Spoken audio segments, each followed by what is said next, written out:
Okay. All right, let's start our reading support meeting. We've got a few items on the agenda. First, we'll talk about meeting times. We need to talk about some groups that are meeting, what data review looks like this year with teachers, and then if we get to what the fluency protocol is for teachers that we have established and how we might use that. Are you talking meeting times with Grant Wood? I Or think what? maybe just for this meeting. Tara, do you want to talk to that a little bit, or Similar to what we did last year, where I feel like we had that specific time each week to Mhm. sit and talk. We haven't really had that this year, so I think just some clarity on that and making sure that we go ahead. Like NTSS as a whole, are you guys separate and math separate or math roped in? Or? It's a good question. It's a great question. Yes. You are mostly predominantly, if not predominantly. Right now, I'll you're read. reading. I'll read. Okay, so maybe we can start with literacy. Can we do it on Tuesdays in the afternoon, where we do have a chunk where it is us, and then maybe every other week, every week, like Grant Wood could be part of the tail end of it, or We had discussed that with Grant Wood a little bit, and they did think that they would probably need every week. okay. Yeah, Am I correct in that? yeah. So then maybe we would start, or they could come in at that tail end, or from like 1:30 to 2 No, I get o'clock. that. We could do like the first 30 minutes of us, and then, Okay, Could we? I will schedule it. Okay. Could we just say that it's from 1 to 2 every Tuesday, and then have Grant Wood join us on the Tuesdays that they need to? Or do we need the whole hour? Should we say? I don't know. The whole hour for Yeah. them or us the whole For hour? us. Not necessarily, if we're meeting every week, I would say no. Okay. So 1. So if we're to not 1:30. gonna meet the whole time, how about we meet like at 1:15, just because Okay. the schedule up to that point. okay. And I will schedule that. So do I schedule them every other week, or, Schedule Grant Wood every yep, other which week. I can. Yeah, I will. Yeah. I'll I schedule think you that guys would for be 45 good. minutes, Yeah, and I'll that would schedule be them fine. every other Even week. if it's just a check-in. And we'll start on Monday, Okay. Tuesday I meant, Tuesday. because they're here and I have a meeting with them in the morning. I think that would be beneficial if we, as Is we, that a meeting you want me to be a I part was, of? if that's okay. Okay, Does that work? absolutely. Because you have that same time, right? Yeah, I was going to include you if that's okay. And I won't schedule Maria yet until I have a chance to talk to her, and then maybe I'll bring her in, especially the background one piece, because I know they're, okay, very good. Okay. And then will the plan be, use this document for things that we wanna talk about at Yes. those Tuesday meetings? I think this is. And anybody can go in and put those in there, or? Yep. Okay. Julia's groups. How are things going? Well, I have a couple questions first. My first question is, do we want to discuss how much I have been out for subbing this year? I think with regard to fidelity, that's a good conversation. Okay. So, So after going through the data and looking at how many days I've been subbing, I came out to 56% of the time being with my students. So my question then becomes, with some of these students being at risk, or are PAR kids, how are we gonna support them when I'm not able to? Most of your subbing has been associate subbing, hasn't it? Correct. Not if you take Abby out of it. Yep. The time you run. Okay, I've had a couple one-offs where I've done Yeah. a couple other ones, but Yep. yeah, primarily with Kelsey. okay. Let me try to control that a little more. Okay. Because you are, like I mentioned that the other day, like you are with kids now. I mean, Right. not that you weren't always with kids, but like, And You we may- had kind of talked about, like, when we sorted those kids, they were the kids that were not as needy as the ones that I see, but that we wanted to have three days for sure. Yep. And so if that fidelity is not being met, then we need to, I think, look at, does that have to come back to classroom teachers then, that they're providing that intervention, or how are we getting that? And looking at the data too of how those kids are doing. I think I just need to be a little more cognizant on when you're getting pulled. Okay, and the other part of it that's gonna play into it too, I think, is that for my class, I need to also make sure that I'm getting time with my mentor in order for me to kind of meet some of my goals for my commitment for school. Just So what today does count? that look like for you? What I do you need for? I think when Dan and I discussed it, we talked about maybe having one day a week where I'm in with my mentor or with another teacher in our building and kind of going in and observing, learning from them about curriculum stuff, learning about planning. Those are the key points. I know I talked to Molly, I have to do an IEP meeting. So just making sure that I'm checking off all those boxes that I have to do for. Then you came back to me and said, let's not schedule it and let's be more Right. fluid. But then the problem with that has been that I don't know when I walk in the building, kind of what I'm approaching. So Gotcha. if Okay. that can be locked down a little bit tighter, Yeah. then I think I can probably be a little Okay. bit more. So I would say let's schedule the fluid piece of it. So not to say like every single Friday or Right. every single whatever, but Right. yeah, then you and I can work on that part of it Okay, also. okay. Who's Okay. your mentor? Yeah. Abby. Oh, okay. So schedule time with mentor. Maybe you and I just need to follow Okay, up on sure. that one. Sure. In regards to what's going on in our classroom, I love that I have new materials this year in working with varied practice reading. The kids are really picking up on it quick. We're getting a routine in place. We're getting, Tara and I worked on the goal sheet, so it's a little bit more applicable to what our students need in our building. We're also working on the 7 habits. We're working strictly with being proactive right now, and students are picking up on that really quick. And it's really turning the varied practice reading into something that they're taking ownership over and being really responsible for their materials, being responsible for getting to class on time, setting their attitude before they come in the door, just drilling that into them. And we'll adapt that as the year progresses, hopefully moving through a couple more of our habits is what my goal is. And then they also have our passes this year are really great because they have what a fluent reader is on them. So as they're coming to class, that kind of helps them to get their mindset ready for the learning that's going to be happening in Tara's or my room. So How much time are you finding with by the time they get to your room? You have? we have probably about 15 to 20 minutes, depending on the groups. Because there are 25-minute groups, and then I have a couple 20-minute groups. And then that kind of figuring out how to get them out so that they can get back on time, that can be a little challenging too. So And then that's why we're working on that proactive piece though too. So, how many passages then? Because I know you originally were wanting 3. right. Is that Wanting three what? attainable? Passages? So in each set, there are 3 passages that they have, and the goal sheet has, like they circle their goal on the goal sheet, and then they have like the set, they write that down, and then they circle which sets they're doing. And it's kind of been, I went through a lot of the passages, the early passages, and found that they were kind of great for getting them started, getting the routine, but I wanted to get them more into some more multi-syllabic words, getting them into some stuff where we can work on morphology. And I found that now we're kind of getting into the meat of what we're doing. So they're getting, depends on the group too, because if they're a group of 2, they can get through 3 passages usually, both of them. If it's a group of 3, it's a little bit more complicated. And then there are some groups that need just a little bit more support where I'm actually sitting with the group and having those conversations, and we're working on some other skills that will help them hopefully to become more fluent readers. And you're doing the same thing. Like, are you finding time-wise, like this, like? I'm not doing. Oh, you're not? practice Okay. reading, no. So I'm using the 95% Oh, lesson okay. library. So focusing more on the syllable types with that piece of fluency. And then we have 3 passages too for the week that go along with. Time-wise, are you finding like the same amount of, like, are they getting to you any quicker? Or like, how much time do you have? My kids have been, really good about time-wise. It's been, the only problem that I have is, and I've addressed that with orchestra and band. I have a 10-15 time, well, you would too. There's a 10-15 time down here in Crystals. We've got a lot of kids in Crystals, so we had to make another time for them. And so the classroom teachers are doing a read aloud during that time, so we're pulling kids during that extra chunk of time.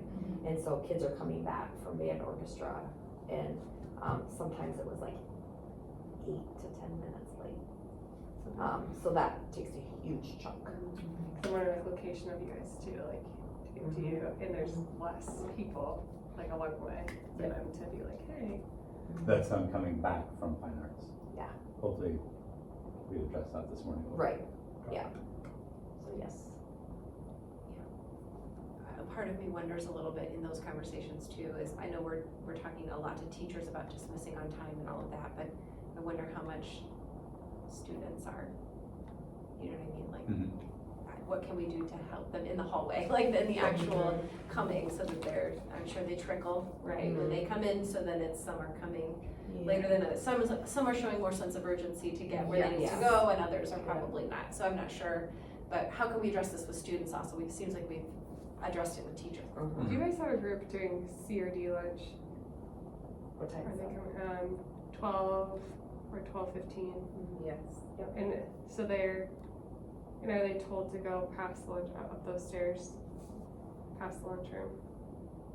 Or is there a direct route that you have to go? My kids are supposed, 6th grade directly are supposed to come down the main hallway. Even if they're upstairs, they're supposed to come down the stairs right there, go by the gym and come around. Okay. So I And wonder yours if- are They're coming across. up, across, Yep. upstairs. I wonder if that's some of it too, because I've seen kids stop and At the talk to cafeteria, kids yes. at the cafeteria. Mhm. So I wonder if that's. This one, the one that I'm talking about is strictly, because I talked to orchestra Just, yeah. and yeah. they were late. They were just not getting on time. They Okay. were doing Yeah. too much other things, and so she kept them later. She apologized, you know, like, Mhm. but it was happening quite a bit, and it happens in band too. And I talked to the other classroom teachers too, and they said it's kind of been a routine. They're coming late. That's why I spoke about it today. Well, and I have another question with that too. There are a few students who have, because they feel like they are not the PAR kids, they're the at-risk kids. There's some implication to them that they're not required, and so they're making choices. So I've had conversations with teachers, I've had conversations with students, and now I'm wondering if this is something where I've had a specific student in mind who I went, talked to the teacher, gave her a pass, put the student's name on the pass, put the time on the pass, had the conversation again with the student, and now I'm at the point where I think it's that the student needs to sit down and have a conversation where we say, hey, listen, if you're not gonna come to class, this is a minor, and we need to address it as something where you're not following a school rule, a policy, and it was a difficult conversation because the student was challenging a lot, asking about who makes these decisions, why are you pulling me in here? I said, it's not my decision, we meet as a team. And then you were brought into I was gonna say the you conversation, and he said, oh, it's Mr. Ludwig. And so I said, if you need to go talk to Mr. Ludwig, I'm sure his door is open for you. So it's just a couple particular students who are just pushing back. Has it gotten better? Nope. Okay. But, yeah, he knows the implications starting Monday. Okay. For his Very good. decision, so I just wanna make sure that that was a good Absolutely. choice for us. Okay. Mhm. Okay. I just put an action item, I would like to get your groups into recorded in Panorama, and we can do that together or something like that, just so when we start to look at that data, we can kind of know whether or not, 56%, maybe for some of them with what you're doing is good, so maybe it's fine. Not that we wouldn't still try to get you Yep. in front of them more often, but just to Right. kind of Yeah, we get do to see. that. Okay. Okay. Awesome. So then, day-to-day and review, so that kind of, I guess, leads into the next thing. Tara's groups are in Panorama Student Success, so we can start to kind of think about what's going on. We're starting to see trend lines. We need like 6 weeks, right, in order Yep. to see trend lines. 6 or 7? Mm-hmm. So the question is sort of how and when is the best way to review that data with teachers this year, or just for us even to review the data and sort of make decisions about intensification if needed or not, or, groupings, some of those things. I think in the past, we separated by Content. math, yeah, and it was brought up to not, because they're they're doing interventions too. Who asked not to? Crystal. They would like to be all together since they work with all students in their neighborhood, which makes sense to know, I wanna know how that kid is doing. So that's just something I For was their told. data review, they would want All all. four to be there for if we do math or. Good. math and like for reading, since Okay. they do share kids. Yeah. Last year we did neighborhood meetings, right? Yes, So we split. And the year before we we started did, together and then we split. oh, we started together and then we split. Yep. And then the year The year- before we did like, we had like a All- timeout day basically and Yeah. all one day long. So, I don't know. What are thoughts about what's gonna work best? Well, I have thoughts, but I'll let you guys. I take it. thought too. I thought so. Have you, I assume since you guys met, you've had conversations or no?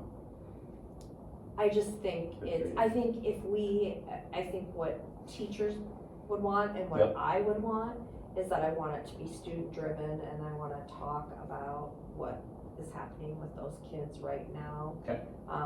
I think sometimes we spend too much time on like finding where the data is, finding their, you know, the graphs, and we never get past that part to dig really deep into what's happening with this kid. How are we gonna change the intervention? What are we gonna add? What does this kid need? I would agree. So with that in mind, how do you see the schedule looking for meeting with teachers? I think honestly, it has to be longer than a Ken? team meeting. Ken? Does it have to be longer or does it need, okay, I have a What's- question. Depends on how you do it. Right. If you've got, I know that in the past, it has always been a feeling that, and correct me if I'm wrong, but it's this feeling of the reading interventions kind of take over the whole meeting, and then the math kind of feels like, well, what's our part in this? And so, how can we make sure that both Yep. are getting even time and representation so that everybody's finding value in the conversations? And last year we did split, so Right. we started together, went through some expectations, and then we split literacy and math, right? Yeah. My thought with that though too is then, are you making sure that if that student isn't in Right, both. that, you know, you wanna have those conversations Mhm. with both teachers, cause maybe the behavior, or maybe they're seeing things differently in their homeroom or Mhm. whatever. Yeah. I just wanna make We ran sure into that like, we're we were getting- trying to group and then we're like, well, we don't know if that's a Terra kid, like, size of the map. So longer than. This year, you mean? No, last year. Last year. So we're thinking maybe we need longer than 45 minutes, and we're thinking that we need, maybe, and then we're thinking that we need we need to talk math and reading together, or at least need to have all teachers involved. Is that fair? I don't think it's a bad thing for teachers to hear what's happening in reading and math, because if you have them for science and math, I mean, the reading is happening in math, right? Some of these kids are gonna need support with the vocabulary, you know, like, so, I don't think it's a bad thing to have teachers, but we also have to give them that equitable time to talk about, so they don't feel, like those Right. math people don't feel like they're just sitting there. So one idea that came up earlier, I think I talked to you about this, is that Hazel Point, they're kind of using that team meeting every other week to talk about data to kind of keep that in front. I don't know if that's too frequent or if that, What data are they using? well, they started with NWEA data, which is not something that we've really talked about. And then they're bringing in FAST data, and I would imagine that if they've got math data, then they might be talking about that too. But it just kind of, it opens it up for like any data. Do they not use it at like, PLC, like what's the difference between that and like their PLC? It's a good question. I don't know that their PLC, I imagine that their PLCs are running a lot like ours, where Very it's a little, curriculum focused with new with the new curriculum, it's curriculum. very planning focused. Cause I'm thinking like with math, the data that they're bringing is curriculum, like they don't have other data besides Right. curriculum. Yeah. Right, So, that's for at least true. in my, cause I'm living that But, would be what yeah, I think for them, the here. goal was to keep having those data, to keep bringing up data, right? To keep making it kid-focused in that sense, so that we're using the data to make decisions rather than other things. I don't know, is that a possibility? Is that too often? Is that, or And if could you it be think once about a it, month, if or I it's- don't know. If it's too often, every other week, and we made it every other week reading, and then the other, you know, the math, that's still only once a month. That's a reading that's just- focus and a math focus. I mean, it's a possibility. That would mean, so then if you have, we think about like that month. Yep. 1 week of that month is going to be a grade level meeting, so they're not gonna have, that would mean 2 of the other 3 meetings would be data focused. Yep. And then 1 would be just like a regular team meeting. How will they feel about that? I mean, I think they'd be okay as long as we, because of the other week, so we do the. You think no? I am just hearing it in a teacher mindset that stresses me out, and here's why. Because we recently said we want meetings to be held at 30 minutes. Yep. So to get through all of that, and then what am I bringing every week? Like, am I just Every other week. what am I bringing every other week? And then how teachers have asked for like an MTSS time, and I mean, same one new red, or actually, I think it's mentioned across too. But if they're asking for that MTSS time, then if they're looking at, if you have a high functioning team who's looking at data anyways, why don't we give them that time to look at their data to do MTSS instead of being like, I just don't wanna, Wait, so give them that, what would that time look like? what would the team meeting, like if The you're looking, if MTSS, the what would be the team, difference between the MTSS time and the data? To me, that seems like that's the same. what I'm asking. Okay, Like if it's us directed, be like, you need to have this data, or is it like, okay, here's your team meeting, this is your MTSS plan. and honestly, in my mind, thinking about the teams and where they're at different stages of their teaming, some, we show up to their meetings and it's very driven, probably like, you know, some would be very like, we've got this is what we're doing. And they might just ask us and you guys for questions on how you're doing certain things with kids. And then others might start out, we are Yeah, more direct. no, on I it. get that, it's more, I just don't wanna add to like Right, so a maybe few we are neighborhoods, giving, be like, now we have this other meeting, but you're not planning to assess, we're just looking at that, you know, like, cause then for them, it's just another, It feels to me like that data conversation, whatever it is gonna naturally lead into that, okay, now what are we gonna do and when can we do it, which is that MTSS piece? Is that kind of And where your I brain is think that's what going? you're going, yeah, but I just like, don't wanna direct right, every Yeah. meeting for people who are. No, I don't meeting want to outside, direct. 'cause I've And watched when I kids. hear the word direct, what I'm kind of thinking in my mind is more of like a protocol, like to work through as a Yeah. team, so that it's not necessarily Directed, directed by us, but it's, you know, say you're bringing reading graphs for the kids from that particular neighborhood, or we've got some data, we say, okay, let's sit down and just look at this, what is this telling us, right? So and we actually have a little protocol in the PLC notes that we might reference or tweak or use. That way, it's really just team, Yeah. and we're kind of going through a process. What does this data tell us? What are we identifying as needs, maybe? yeah, and then I'd say the difference you guys between this and a PLC meeting. No, I think it's PLC, MTSS planning. No, I mean earlier, you were talking about, like, when we were talking about the data Oh, meeting like- and a PLC meeting. To me, a PLC meeting is core for all, and this is more truly kind of intervention. These group of kids are doing it, great. These kids No. have a little farther to go, so how can we support them, and are we doing the right things to support them? Yeah, well, my question was, what data would math be bringing? Cause math, That's what, That's my a good question point. was like, what's the Yeah. difference between PLC and then the math data, because the Yeah, math data will be It'd be the same, really. you're right, Yeah. you are right. We're You're right, recording. Sam. I was gonna say, we're recording on this, say that again. And then, just, see, this is where my comes in, just knowing that I'm not gonna be here at every team meeting soon, just I might not be in the picture all the time. Sam's covering for maternity leave, I think then the answer is. induction coach. No. mine's Oh, not. no, wait, but Innovation. innovation. Not you, I'm putting her on it. Sorry. So, that's just the other. Do we start smaller and do it once a month? I don't know, like, do we start small and go slow and do Could it be a once a difference month on a the- data focus, and I don't know. Thoughts?